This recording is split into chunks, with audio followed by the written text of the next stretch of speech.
Good evening, everyone. I'm hoping the screen is visible and voice is audible to everyone.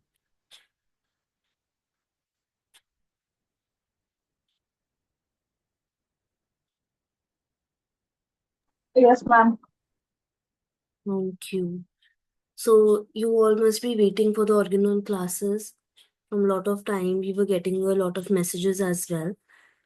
आप लोगों ने कितना इसमें अभी कुछ स्टार्ट किया है या ये अपने एंड पर कोई क्वेश्चन प्रैक्टिस और something like that if anyone wants to share क्योंकि सब लोग ही यूजी एग्जामिनेशंस अपनी देकर आए हैं तो एक basic framework everyone knows right ना there are different patterns of studying Organon अगर आपको अंडरस्टैंडिंग के लिए पढ़ना है देन तो Organon is so vast there is no end to it right and second अगर आपको अपने जैसे यूजी के जो हम रिटन एग्जाम्स देते हैं लॉन्ग आंसर्स उसके लिए प्रिपेयर करना है and then the third part comes when we are preparing for a competitive exam like AIPGT or we are preparing for MO UPSC examinations. So हमारे जो lectures हैं that will basically focus on MCQ related questions. They will focus on the part that will help you in your competitive exams. Right? तो जो भी books competitive exams के लिए हैं उन सबका एक निचोड़ मैं आपको यहाँ पे प्रोवाइड करूंगी. These books include your success, your gang homeopathy ka study material, which is in itself so much sufficient, especially for the subject organon of medicine. The study material is really very good. Even jo MCQs hai gang homeopathy ke, that we will be practicing in our classes as well. Plus, Kaizen is there. Then your basic textbooks of A.K. Das, Sumit, and your the main text book of Organon of medicine. So ये सारी books plus और भी books हैं उन सबका reference लेकर the most important things I will be providing to you people. Plus in further classes कुछ ऐसे ऑर्गेनॉन के टॉपिक्स हैं जो आते ही आते हैं और ये इतने बेसिक हैं और लाइक इनको सिर्फ आपको लर्न करना है.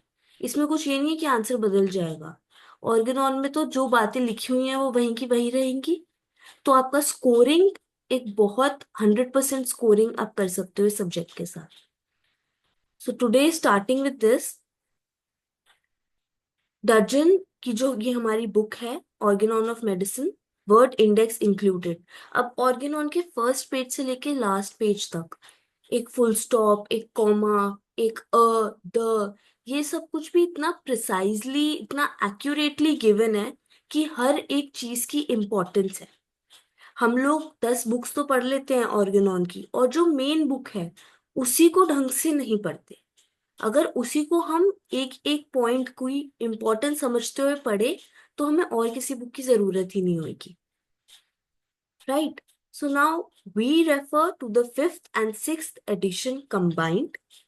It was given by Master Samuel Hahnemann and translated by R.E. Dudgeon and William Borick.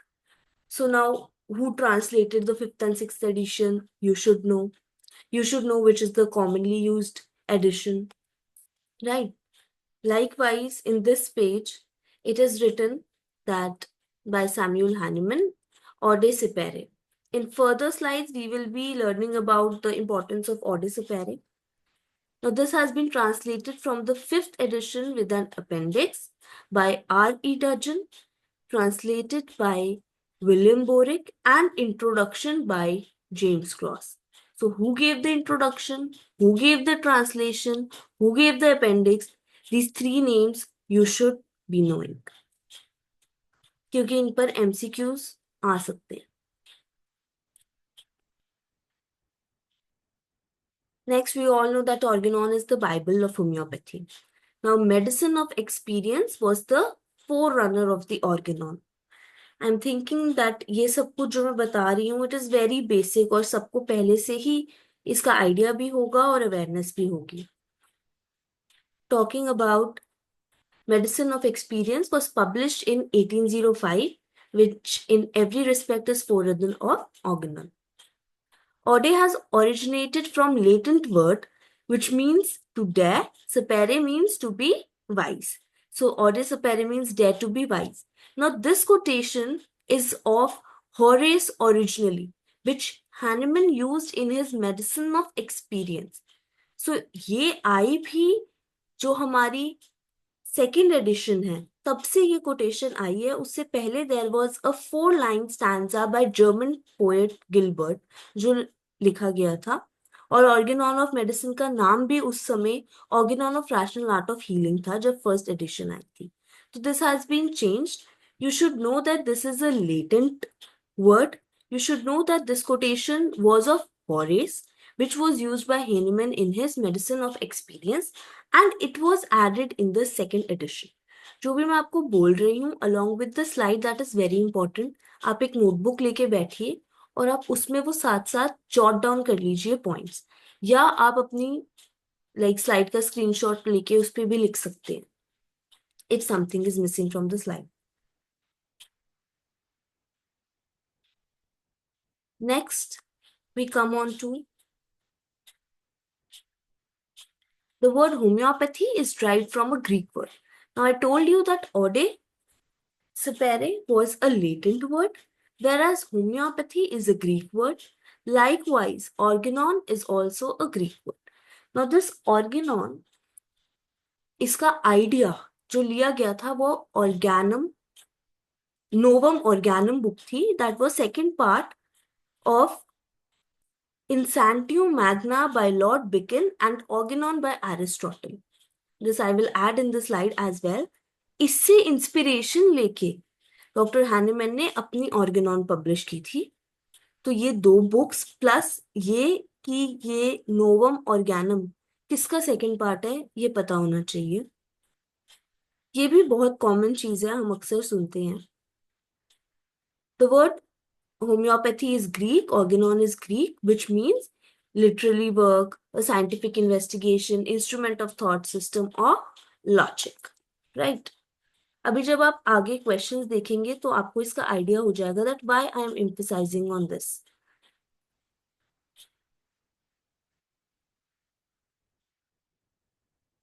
Moving further, this is one of the most important part जहां से क्वेश्चन आ सकता है.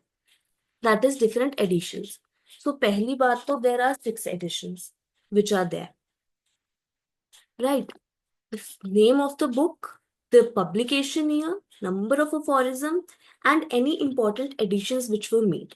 ये जो चीजें हैं एक एडिशन के बारे में ये सबसे इंपॉर्टेंट है जहां से मोस्टली क्वेश्चन पूछा जाता है.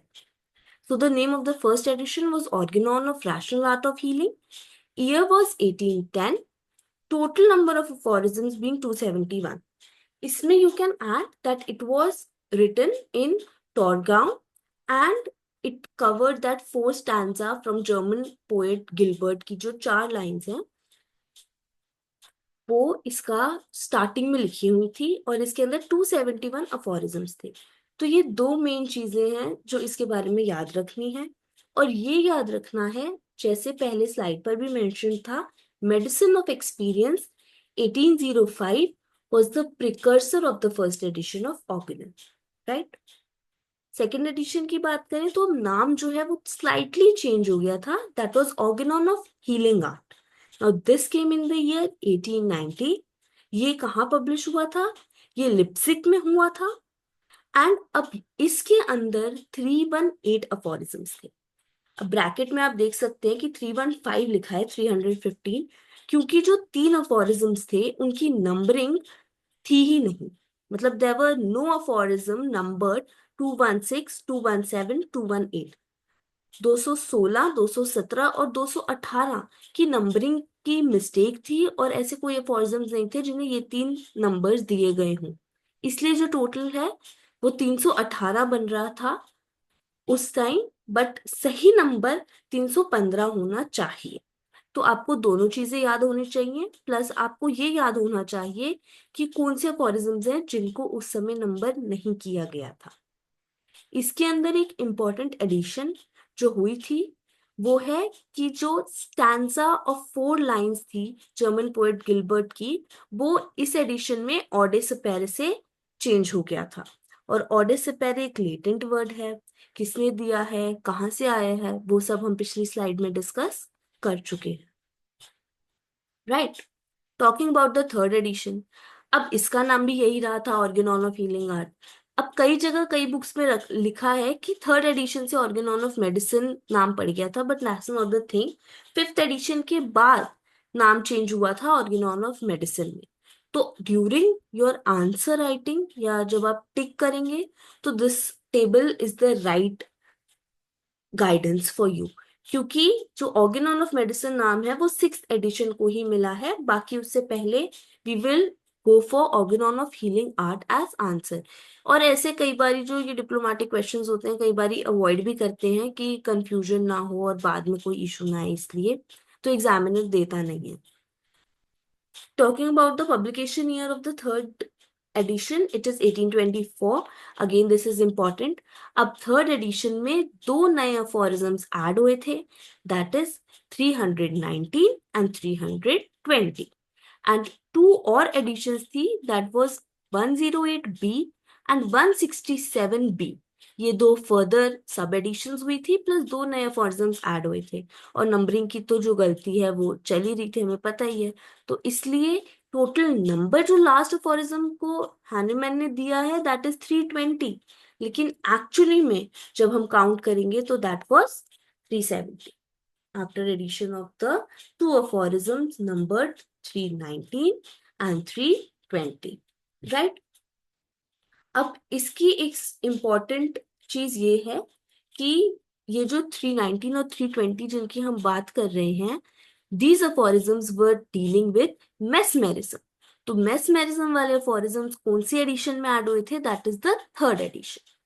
Talking about the fourth edition, नाम वही है, ईयर आपको याद करना है 1829।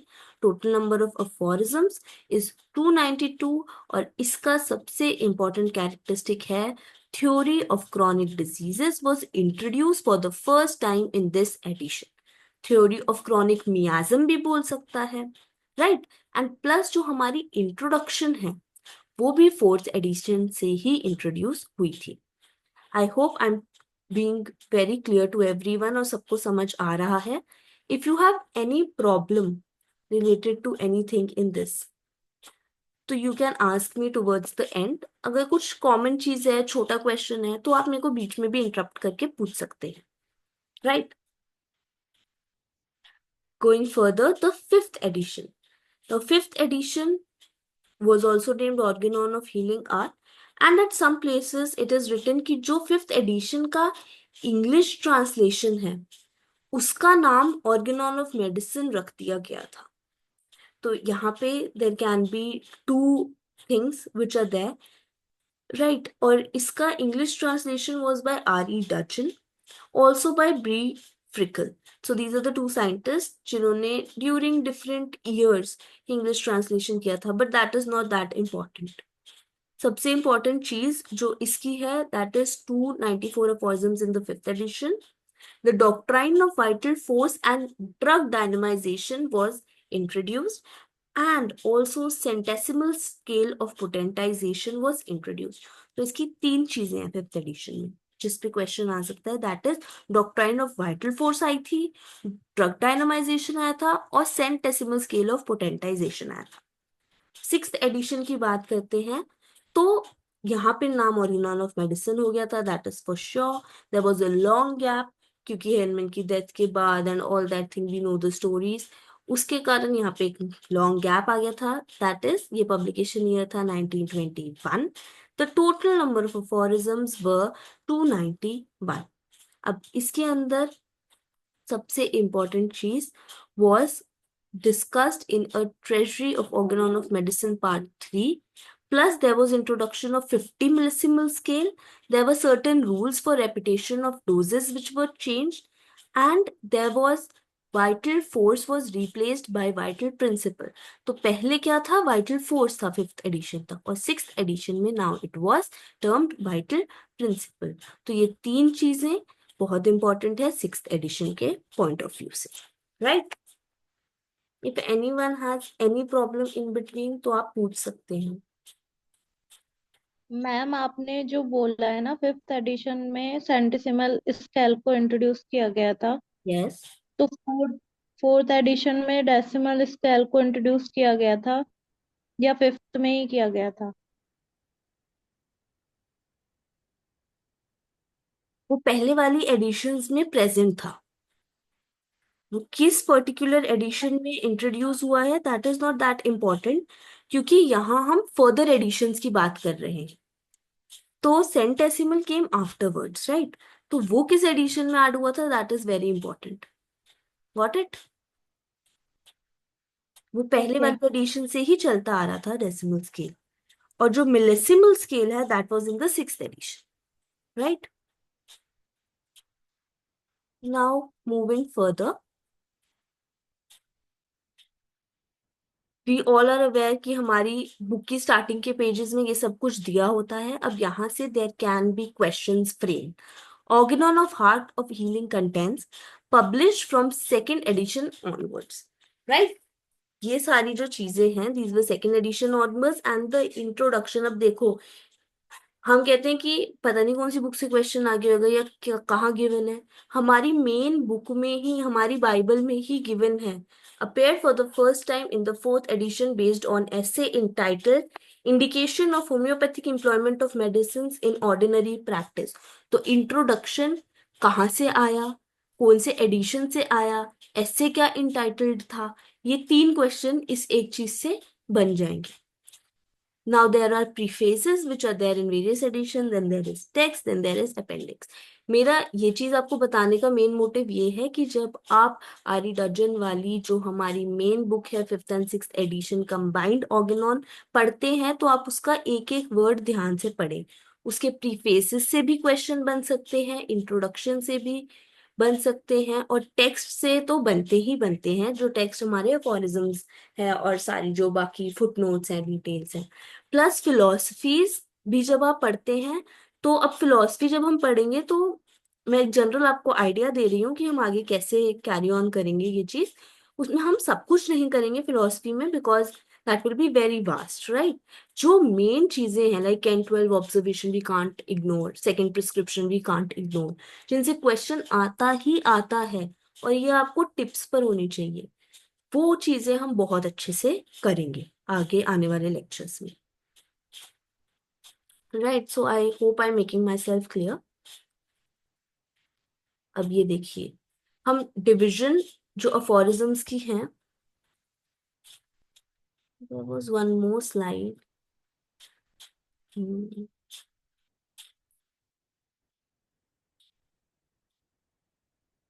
या firstly let me firstly let's see this। Yeah, the word aphorism, which literally means distinction or definition, denotes an original thought spoken or written in a concise and memorable form, right? So aphorism पहले use किसने किया था? अफोरिज्म्स of Hippocrates, Hippocrates ने ये word aphorism पहले use किया था, and Hahnemann drew his inspiration from there and he used this word. The aphorisms of Hippocrates were one of the earliest collections, although the earliest book of Proverbs is similar. Hippocrates included such notable and often evoked phrases as life is short, art long, opportunity fleeting, experience misleading, and these words such as judgment difficult, ये सब कुछ Hippocrates ने use किया हुआ है। Now जो मैं आपको बता रही थी, Francis Bacon also used the aphorism style of writing in his Novum Organum। so Novum Organum से इंस्पिरेशन ड्राइव की डॉक्टर हैनीमैन ने ऑर्गेनॉन ऑफ मेडिसिन लिखने की, एंड दिस नॉर्वम Organum was given by Francis Bacon, right? And plus ये कुछ और scientist हैं, राइटर्स हैं जिन्होंने अफोरिज्म स्टाइल ऑफ राइटिंग को फॉलो किया। The book Organon of Medicine is written by Hahnemann in an aphorism style according to the customs of those days। तो उस डेज के कुछ कस्टम्स यानी रीति रिवाज ही ऐसे थे कि हमें इस स्टाइल की राइटिंग्स काफी पुराने राइटर्स में, साइंटिस्ट में देखने को मिलती है। Now coming up to the division,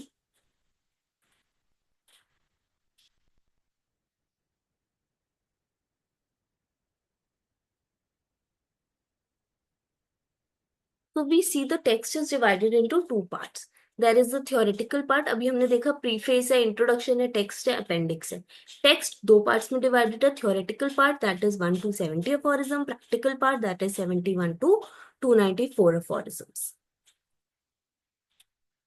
Talking about these divisions, जो टेक्स्ट की फर्दर डिविजन है, अब हम हर एक अफोरिज्म में क्या है, एक लाइन में एक अफोरिज्म को बताना है, एक वर्ड में एक अफोरिज्म को बताना है. Have a different slide on it, और हम आगे आने वाले लेक्चर्स में वो स्लाइड डिस्कस करेंगे, जिससे आपको पता हो कि हर अफोरिज्म में क्या लिखा है इन वन लाइन और इन वन स्टेटमेंट. आप एमसीक्यूज लगाते हुए आपको याद आ जाए वो चीज, और आप एकदम से टिक कर दें, और आपको अफोरिज्म बहुत अच्छे से याद हो जाए सारे के सारे. लेकिन उससे भी इम्पोर्टेंट ये चीज है, क्योंकि ये जो हमारी मेन टेक्स्ट बुक है उसके अंदर ही गिवन है कि 1 to 71 अफोरिज्म्स में प्रिंसिपल्स ऑफ क्योर है, 72 to 81 में अंडरस्टैंडिंग डिजीज है, 82 से 104 तक हमारी केस टेकिंग है, 105 से 145 there is knowledge of medicine, then there is 106 से 203 homeopathic treatment, 204 to 209 we have chronic miasms, 210 to 230 we have mental and emotional diseases, 231 to 244 we have intermittent diseases, then we have case management, preparation of medicine, administration of medicine and other therapeutic approaches. तो इससे direct question आ सकता है. Plus आगे आने वाले classes के अंदर इनके जो बीच के अफोरिज्म्स है उनमें क्या क्या इंपॉर्टेंट है और उनको कैसे डिफाइन करेंगे वो हम डिस्कस करेंगे. Right. We all are aware fundamental cardinal principles of homoeopathy 7 है. ये साथ के साथ आपको याद होने चाहिए, और आप लोग यूजी करके आए हैं तो ये तो टिप्स पर होने चाहिए. प्लस प्रिकर्सर ऑफ ऑर्गेनोन क्या है, इस पे बहुत बारी क्वेश्चन आ सकता है, और आ भी रखे हैं पहले कि मेडिसिन ऑफ एक्सपीरियंस कौन से ईयर में आई, एसे ऑफ न्यू प्रिंसिपल कौन से ईयर में आया. तो ये चीजें पता होनी चाहिए. कंटेंट का जो टेबल है that was introduced in the second edition. This is important thing, तो इसको स्टार करके लिख लीजिए. जो इंट्रोडक्शन है वो फोर्थ एडिशन से आई थी. जब वो फोर्थ एडिशन में आई थी तो उसके पास दो हेडिंग्स थी, that is review of allopathy of the old school of medicine. क्योंकि जिन जिन ने इंट्रोडक्शन पढ़ रखी होगी उनको पता होएगा कि जो उस समय एलोपैथिक प्रैक्टिसेस प्रिवेलेंट थी उनकी काफी ज्यादा बात इंट्रोडक्शन में की हुई है, और वो कैसे सही नहीं है, कैसे उन चीजों को ओवरकम करने की जरूरत है, ये सब कुछ लिखा गया है इंट्रोडक्शन में. प्लस जो सेकंड पार्ट था that was introduction containing the instances of homeopathic practice in old school. Now this part was omitted, यानी कि इस पार्ट को फिफ्थ एडिशन से नहीं रखा गया था, और जो पहले वाला पार्ट था वही अब फिफ्थ एडिशन में, सिक्स्थ एडिशन में आपको मिलेगा. इन द फिफ्थ एडिशन ये तीन हेडिंग्स थी, राइट. फोर्थ एडिशन में दो हेडिंग्स हो गई हमारे पास, फिफ्थ एडिशन में तीन हेडिंग्स हो गई हमारे पास. This is not that important, but introduction में कुछ ऐसी टर्म्स हैं जिनके एमसीक्यूज में अक्सर मीनिंग पूछे जाते हैं. लाइक सबसे पहले तो आपको ये याद होना चाहिए कि total introduction is of 30 pages. Second, आपको ये याद होना चाहिए कि टॉले कॉजम एक टर्म है इंट्रोडक्शन में पेज नंबर 2 में, जिसका मीनिंग है रिमूव द कॉज. सिमिलरली ये word meanings kind of given है आगे भी वर्ड्स के. मैं आज थोड़े से ही डिस्कस करूंगी, और बाकी स्लाइड्स आप पढ़ सकते हैं. किसी को भी किसी स्लाइड में इंट्रोडक्शन वाली रिलेटेड प्रॉब्लम हो तो आप मेरे को मैसेज कर सकते हैं, क्योंकि 7:30 ऑलरेडी हो गए हैं and our classes of 40 minutes. तो आगे की स्लाइड्स कवर नहीं हो पाएंगी if I take introduction is very in very detail today. So that's why we will just take the importance in introduction. Plus I would recommend you people to please जो original introduction है आप उसे एक बार ही read कर लीजिए, ताकि अगर कोई ऐसा क्वेश्चन आ जाए तो आपको आइडिया हो. प्लस ये 4 स्लाइड्स मैंने बनाई है इंट्रोडक्शन पे, ये तो इम्पोर्टेंट है ही है. ये आपको हर कंपेटिटिव बुक में मिलेंगी, चाहे आप बात कीजिए काइजन की, सक्सेस की, आप गैंग होम्योपैथी के स्टडी मटेरियल की, ये सेम टू सेम आपको इन बुक्स में मिलेगा. We talk about the meanings now. तो सबसे इंपॉर्टेंट है tolle causam, remove the cause. फिर prima causa morbi, that is primary cause of the disease. फिर causa morborum, that means cause of chronic disease. Then page number 3 पे given है a priori, that is a latent verb which means of beforehand. Right, we'll go further. अब further आगे आने वाले pages में हमको ये एग्जाम्पल्स देखने को मिलेंगे जो मैंने स्लाइड पे मेंशन किए हुए हैं, प्लस ये latent word si modo essent, that means if only they were, तो कई बार ये मीनिंग पूछ लेता है, राइट? तो हमें ये आना चाहिए। अब सर्टेन डायूरेटिक्स क्या होते हैं, क्या मीनिंग होता है, drug causing increase passing of urine, right? Dissolvent remedies, इसका क्या मीनिंग होता है, ये पता होना चाहिए। फर्दर अब ये देखिए और भी ऐसे वर्ड्स हैं, duce natura, that is a latent word that means follow nature. तो जब आप इंट्रोडक्शन पढ़ेंगे और आप इन वर्ड्स के अक्रॉस आएंगे, तो आप इस पीपीटी को, इस स्लाइड को रेफर कर सकते हैं कि आपके लिए वो इंट्रोडक्शन समझना भी आसान हो जाएगा, प्लस आपको पता रहेगा कि इंपॉर्टेंट पॉइंट्स क्या हैं या कौन से ऐसे वर्ड्स हैं जिनके मीनिंग आपसे पूछे जा सकते हैं। Minister naturae is a latent word meaning servant of nature. Then we have derivation and counter irritant treatment is more important, injurious and more debilitating. तो ये सारी lines जो important है introduction में given है, right? We have another latent word that is ab usu in morbis, that means from the clinical use in disease. Now mixtures in prescription page number 23 में given है, जिसके 3 points हैं जो आपको याद होने चाहिए। Ledger artist, that is a latent word that means according to the rule of art. Similarly, contraria, contralis, curanter is a latent word which means opposites are treated by opposites. This is given on page number 25 of the introduction. So learning the page number is not important. It is just mentioned because while you are reading the introduction, you can refer easily to the meaning of that word, क्योंकि यहाँ पे page number given है तो आपको आसानी से वो मिल जाएगा। देन सिमिलिया, सिमिलेबस, क्यूरेंटर, इंट्रोडक्शन में इसको बहुत अच्छे से एक्सप्लेन किया हुआ है। Second edition, third edition, fourth edition में इसके बारे में क्या क्या लिखा है वो सब कुछ गिवन है, आप ये देख सकते हैं।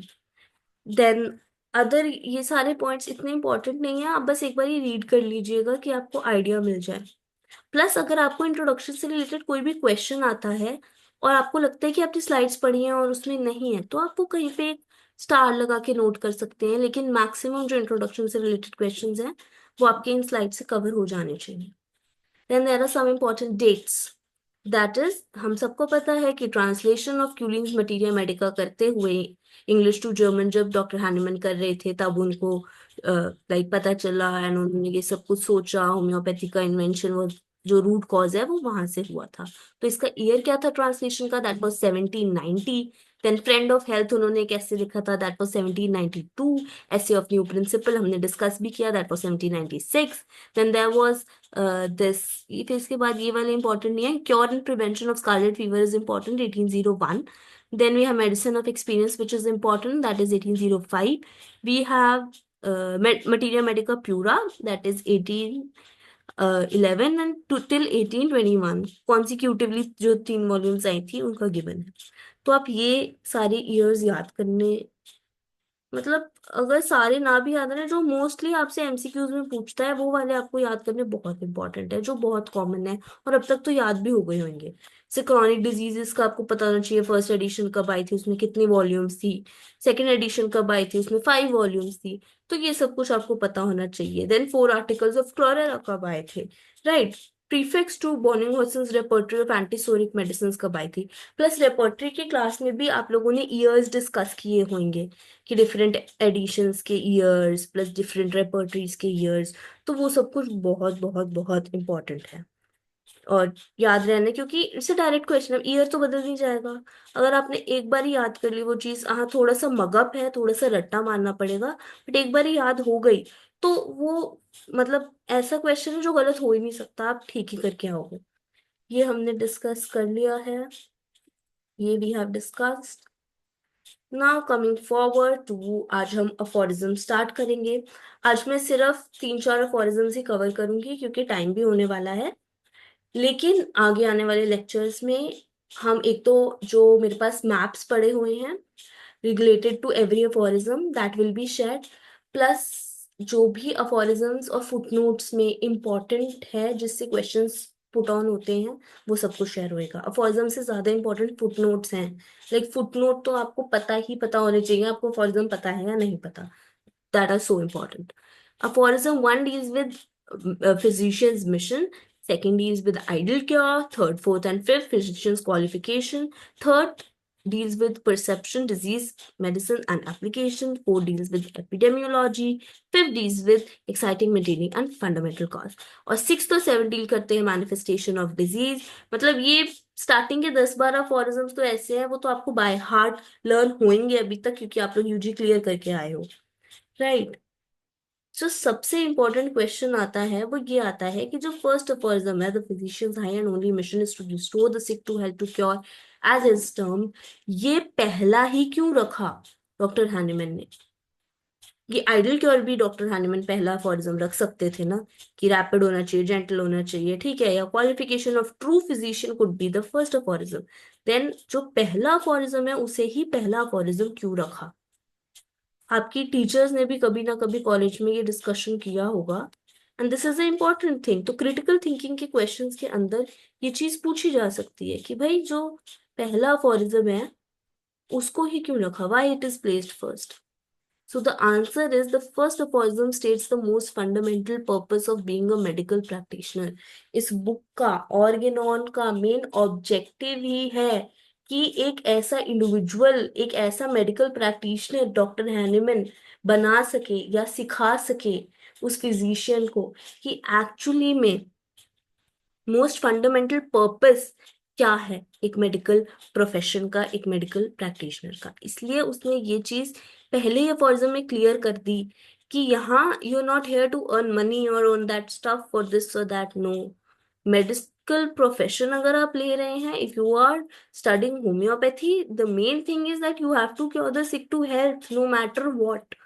So he kept this purpose of the book very clear itself from the first aphorism. Hahnemann was unsatisfied that time with the mode of treatment prevalent, और प्लस हम फर्स्ट अफोरिज्म के फुटनोट में भी जहां हम theoretical medicine देखते हैं, so he has expressed there and he has called upon physicians to overcome these speculations, hypotheses and irrational ways to establish a rational treatment system to bring humanity to peace, right, from ease to disease. Plus we see, ठीक है, तो इसके इतना बस आपको ये पता होना चाहिए मेन, एंड आपको फॉरिज्म याद होना चाहिए और ऑटोमेटिकली क्वेश्चंस हो जाएंगे। इसके फुटनोट में थ्योरेटिकल मेडिसिन गिवन है। सेकंड वाला जो अफोरिज्म है उसमें highest ideal of cure given है। इसका जो फॉर्मेट है वो याद होना चाहिए। I think the class is about to end, तो I will share this PPT and बाकी डिस्कशंस हम लोग नेक्स्ट क्लास में करेंगे। तब तक हम ये 3-4 क्वेश्चंस कर लेते हैं, क्लास जब तक एंड नहीं होती। The word homeopathy is derived from, we have discussed this, right? Would you people like to answer, या आप लोग कोई जवाब नहीं देने वालों में से हैं? इतना please let me know if anyone wants to answer the first question हमने डिस्कस किया है।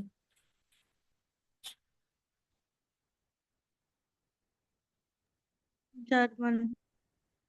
Yes, you're not clearly audible, dear. Greek. Yeah, very good. It was very simple. Greek. The phrase Ode Sapere was coined by, second question, Horace. Horace. Yeah. The word organon is derived from, the third, Greek. Organ, Latin. Greek. Latin word. Then we go on to Organon of Medicine was first published in, 1810. yeah, In 10. right, correct. And we have then this, there was a match the following question. Yeah, this. Who wrote the introduction to the sixth edition of Organon translated by Dr. William Borick?